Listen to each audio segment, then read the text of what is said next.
If you clicked on this video, I'm guessing you're interested in learning how to turn yourself into a cartoon. So I did this video about, 2 years ago and had a really great turnout, and it's literally 2 years later. So I think this would be a great opportunity to run that back and help people who have questions about turning yourself into a cartoon or animating yourself, as they would say.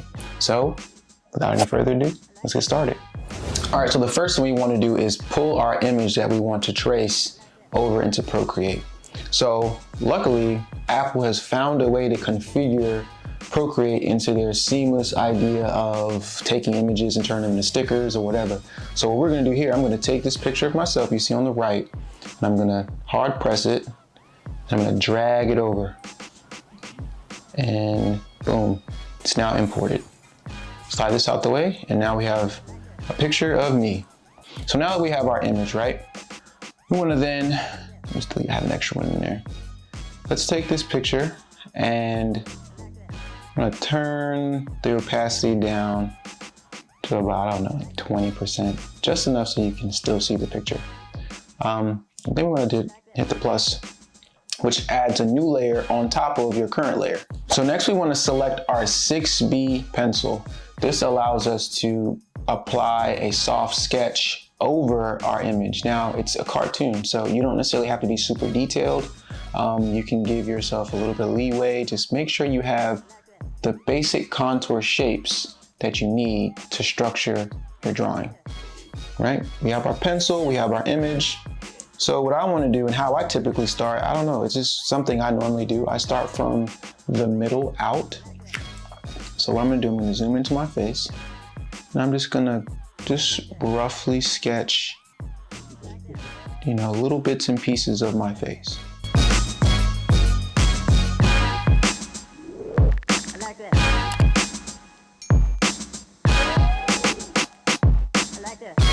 And this, of course, this allows you to look at, your face in a more of a geometric way. So like, of course, right now my nose seems to be in a triangular form. So kind of create a triangle there. And then, these lines, these polydiagonal lines, polyagonal lines, is that the right word? I don't know. You're able to go in and create those lines and those shapes. Like I said, remember, this is not meant to be super detailed, right? So just treat this as an opportunity to understand structure, contour, and just shapes in general. Being a portrait artist is a whole nother skill set. Of course, you have to know the basics, but it takes a great amount of time to learn how to do that. So I think that looks pretty good. That's just the floating head.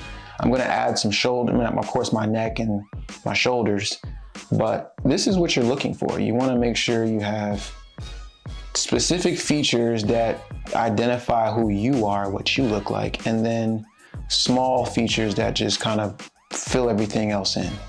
Now that we have our sketch done, let's focus on creating that outline. I'm going to hit the plus. I have a brand new layer.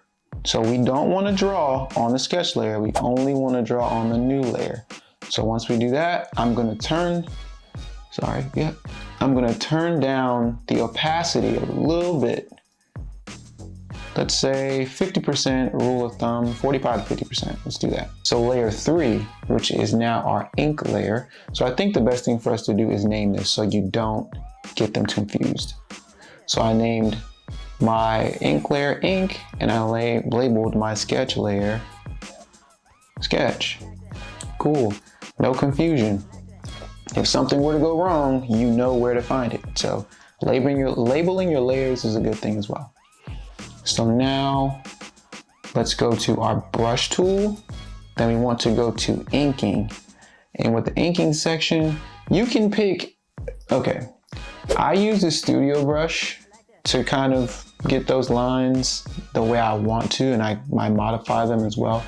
But you don't have to use studio brush. There is a plethora of brushes. There are a lot of brushes to use to get some decent outlines.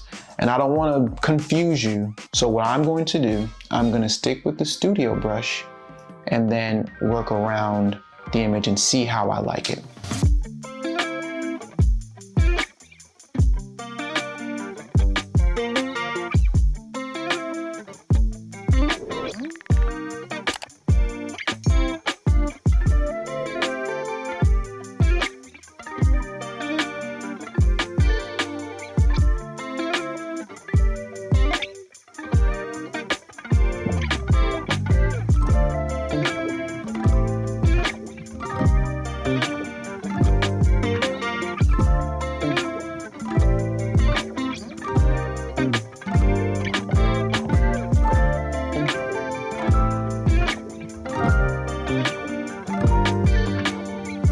Take a quick break, but I'll be back, and after that we'll transition into our colors.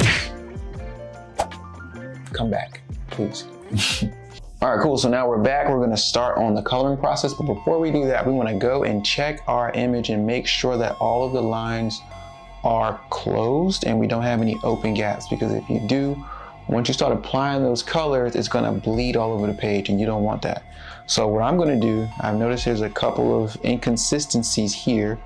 I'm just gonna go in and kind of refine the connection just so they all fit. Like this right here is kind of thin. I don't wanna risk any color bleeding through there. So I'm gonna go ahead and close that off. Just inspect the whole image. Make sure that you are doing the same. Straighten any lines, anything this right here may be okay because here everything else outside of it is closed. So this is technically within this container, and I'll explain that a little later, but this right here is okay. This is technically how I do my thing, it's my style, but of course I can close it off, but I'll show you why I didn't. Now it's time to add some color. This is where it gets tricky. I feel like this is where a lot of people start to ask questions like, what am I doing wrong? How do you do this? How are your colors so vibrant and mine aren't? Well, pay attention, because I'm gonna show you how to do this. It's not hard, I promise you.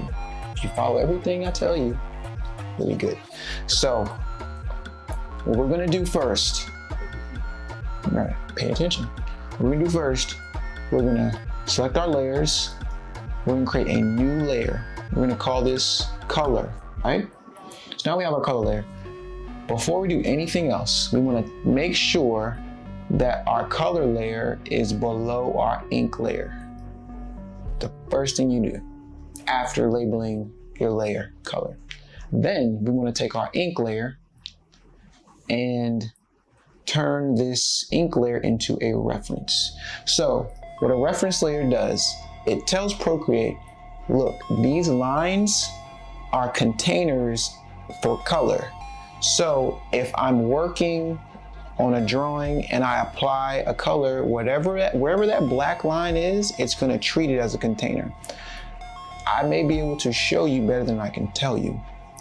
So I'm gonna start, and hopefully you guys can keep up, but I'll do it slow enough where you can.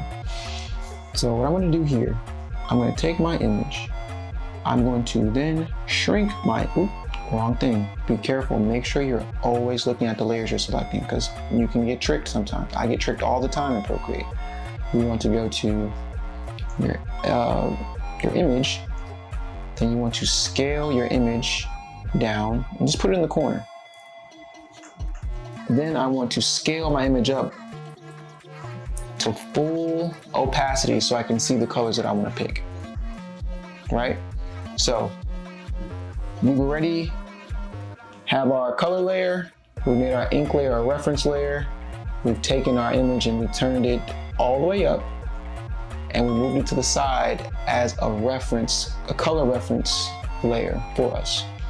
So what I'm gonna do, I'm gonna go to my color layer, and I'm gonna zoom in, and I'm going to select any type of skin tone. I'm gonna roughly go with, I guess that brown-ish. And if I don't like what I select, I can always go here, and I can adjust the colors that I want. of course my skin is darker than that. So we're pushing around. I feel like it's a good brown color, right? Now, to drag colors into your reference layer, and also remember, be on your color layer, not your reference layer. Color layer, not your reference layer, because if you put it in your reference layer, which is your ink layer, you won't be able to undo it. Well, you can, but it's just gonna require a lot of undoing. So if you follow the instructions here, you'll be totally fine. I'm gonna then take this brown in my color layer, and I'm going to drag it over. Boom. So you see how I just dragged the color over and the color went straight into the section I wanted to drag it in? Because the reference layer is telling Procreate, hey, we want the colors to only fill that space, no other space unless the artist decides to do so. So I'm gonna do it again. Now I'm gonna also show you a trick to make this process a bit easier. Drag it, so once you do that, you wanna go to continue filling. When you do that, the color dropper is continuously working for you. So now I can go in and I can just tap and boom, it's in there. I could do that here as well. That makes coloring so much easier. We only use one color and we're almost 30% done. Say I don't like how dark the skin is. Hey, I want to turn up just a bit. I feel like my skin is too dark in this picture. So then I'm gonna tap it again, and Procreate reads it as, oh, you just want to change the color, but we're still in that color drop mode. So once you're done, you can always click it again and it'll turn it off. So quick little cool tool that can get your process going. Well, sorry, that can make things easier for you. Not get your process going, you already got the process going. This will make things easier for you. After I get the color situated, we're gonna go straight into shading and highlights. That puts us at the 75% mark of being complete.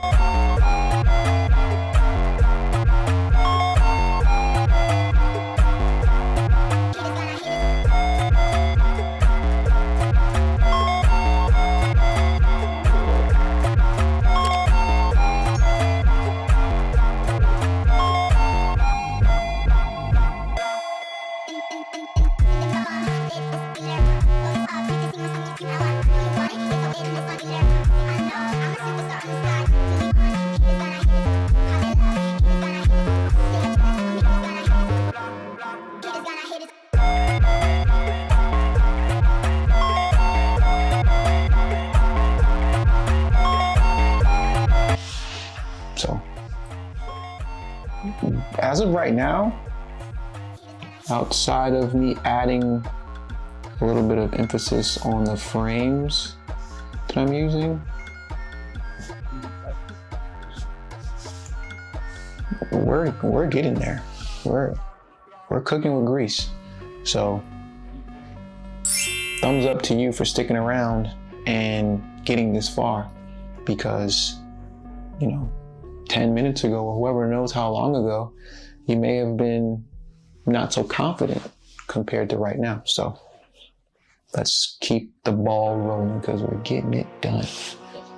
All right, now we want to focus on the shading and highlights. Now this is super tricky because we're creating multiple layers and we're keeping account of how light and shadows are casted.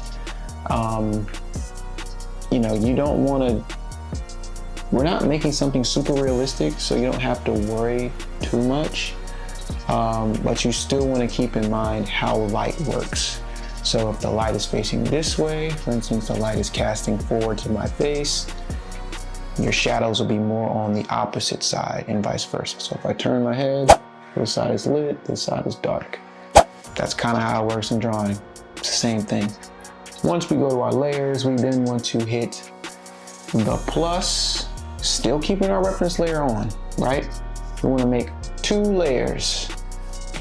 We want to go rename, and let's name this shadow The second layer, let's name it lighting.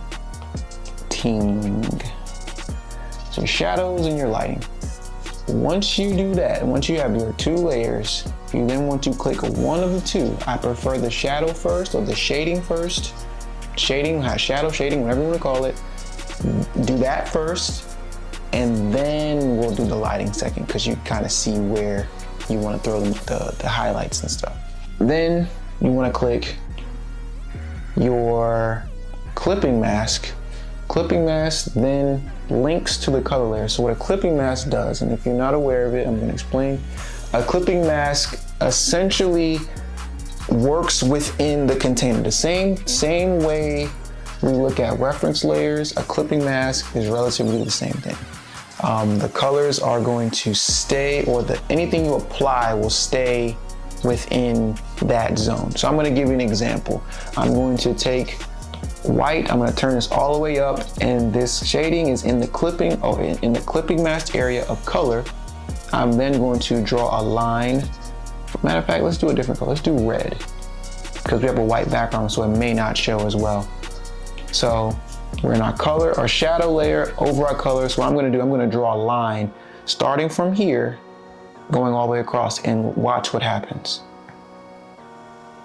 Do you see how only the picture is manipulated?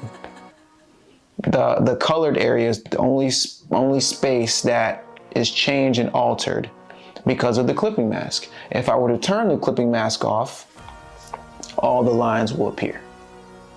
So a clipping mask keeps things contained. Black, right? Then we're gonna go multiply. Gonna multiply the layer. That's just a blend mode. I think multiply highlights more dark colors, dark tones. Don't get me to lying. I'll do my research and I'll get back to you. But we're gonna turn this down to like 27%, that's okay. And then we're gonna use the same studio brush, nothing different. So we only use a 6B pencil and the studio brush for this whole project, and that's all you need. You don't need anything else. So now I'm gonna zoom in. Make sure that my shadow layer is selected, and I'm going to start applying where I want the light. I'm creating my own light source. So I'm just, doing my own thing, see how it looks. If it looks weird, I change it. This is more of an experimental thing, like I said, but be mindful of how lighting works. So take that with a grain of salt.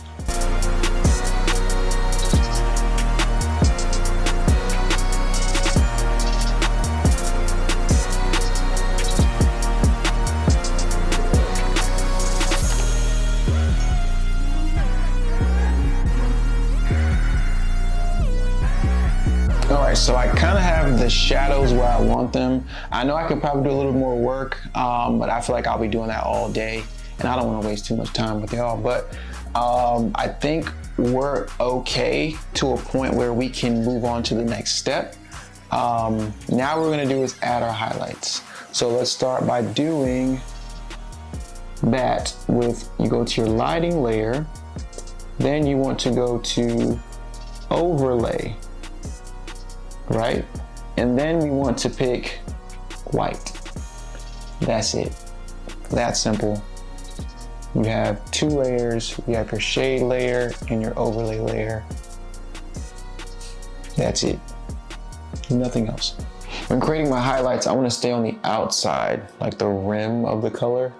That's what brings that nice little subtle shine or subtle glow when I do that. So that's the trick. That's the trick. That's the magic trick that people wonder how I do this. It's that simple. Just technique. That's all it is.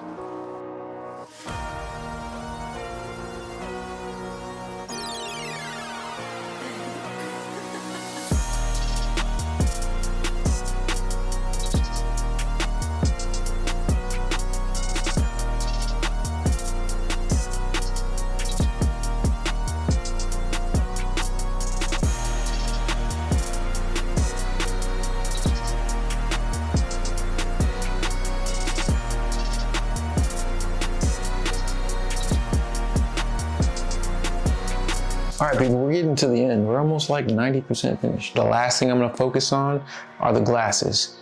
Now, I was contemplating how I was gonna do this because I want it to make sense, but then again, I don't wanna confuse you all. Try to make it as simple as possible and not overwhelm the situation. But I'm going to then create a new layer. I'm going to take that new layer, I'm going to put it underneath, and I'm going to see if this works. Perfect, okay. It's going to cover, come on.